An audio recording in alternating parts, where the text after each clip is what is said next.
What is stonewalling in a relationship or a marriage? Hi there, this is Jessica from Jessica Adele Consulting Services. In this video today, we will look at what exactly is stonewalling in relationships.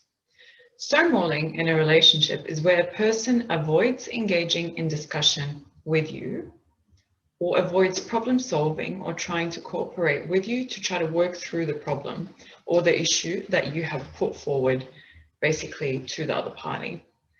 That leaves your concerns unresolved.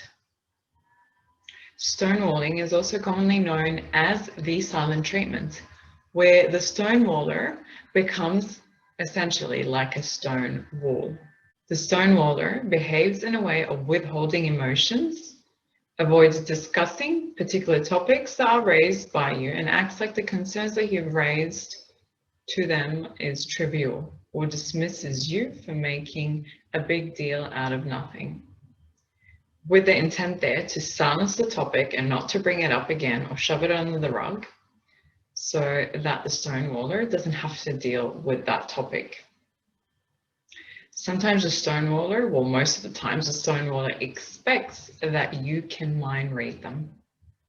This can come across as passive-aggressive communication behavior, and stonewalling leads to communication problems in a relationship or a marriage.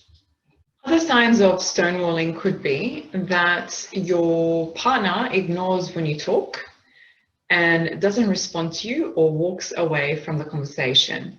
And that can last for weeks to months. The stonewaller could roll their eyes at you in discussion or just avoid completely making eye contact. Your partner here, as one of the other signs, refuses to take responsibility for the fact that they're engaging in this behavior of stonewalling or even acknowledging that it's actually happening. Why do people stonewall? Well, stonewalling can be done out of relationship learned habits and behaviors from childhood or from your parents. Say you or the stonewaller were brought up in an environment where you saw and you learned that it's important not to express how you feel, and that's essential to avoid discussing emotions altogether when you're working through a problem. So that becomes a learned habit that you bring forward into your adult life. Stonewalling can also be done by both parties, both people in the relationship. Both people can mirror each other, others' behaviors and treatment of one another, especially if you're not aware of that behavior. Stonewalling can also happen in toxic relationship family dynamics and is also commonly seen in the dynamic of the narcissistic relationship, where there is a deliberate and malicious stonewalling strategy used by the narcissist and applied to manipulate and control the other person or the recipient. In the more extreme form of stonewalling, that would lead to gaslighting. So stonewalling is a form of gaslighting, but in its more extreme, it is gaslighting. If you're more interested to learn more about the dynamic of the narcissist relationship, I made a video on that. You can check it out on my YouTube channel. Okay, is stonewalling a form of abuse? And when is stonewalling considered abuse? Stonewalling can be a form of emotional abuse. It's commonly cited when this technique has a passive-aggressive or malicious intent to it. And the technique is used by the stonewaller to exert control and power over the recipient. The abuser or the perpetrator here is sort of using stonewalling to gameplay and to apply a manipulative tactic to sort of which results in the recipient walking on eggshells in the relationship for fear of bringing up certain topics that could create more silencing treatment from the partner, or that could result in the recipient being shut down completely, and that would lead to further isolation and feeling alone and isolated. What are the impacts of stonewalling on the recipient? Well, basically the common impacts of stonewalling on the recipient is that the person is left feeling angry, frustrated, and hurt because their point of view is not being heard or discussed, and the issues are being brought up repeatedly and left unresolved in the relationship. Stonewalling behavior leaves the recipient, as I said, feeling unheard and also sometimes feeling insignificant and trivialized and dismissed and sometimes belittled, and often feeling worthless, especially when you approach your partner and your partner minimizes the importance of what you're saying. Stonewalling behaviors may strongly trigger the fear of abandonment in the recipient.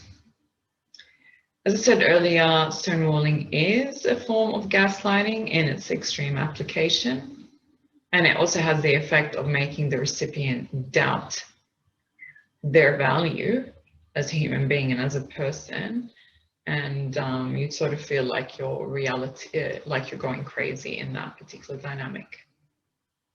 What is the effect of stonewalling on a relationship? Stonewalling breaks down the intimacy between partners.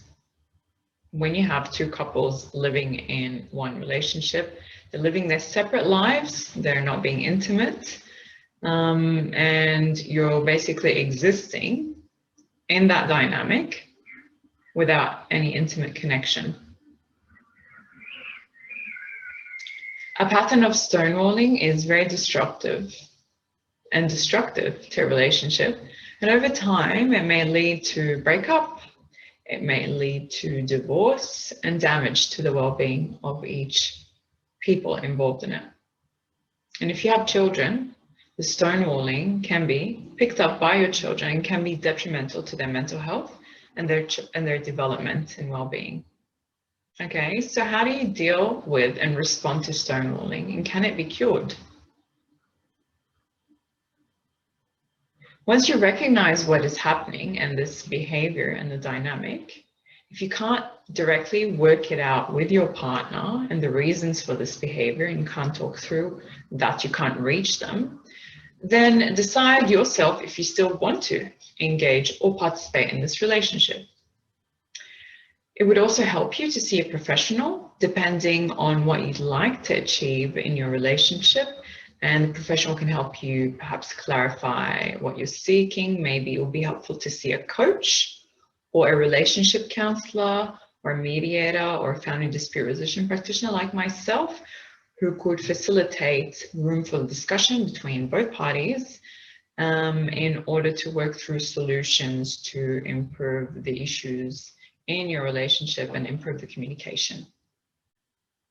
If you're after coaching or dispute resolution services, feel free to get in touch with me. I can help you myself, or otherwise link you in with a suitable practitioner from an organization that I'm engaged with Interact Support. They have a wide variety of professionals available with services to meet your particular needs. I hope this short segment has been useful to you. Feel free here to comment below and share your thoughts or experience if you like. And please also like, share, and subscribe this video to help grow my channel. And thank you for listening. Goodbye for now.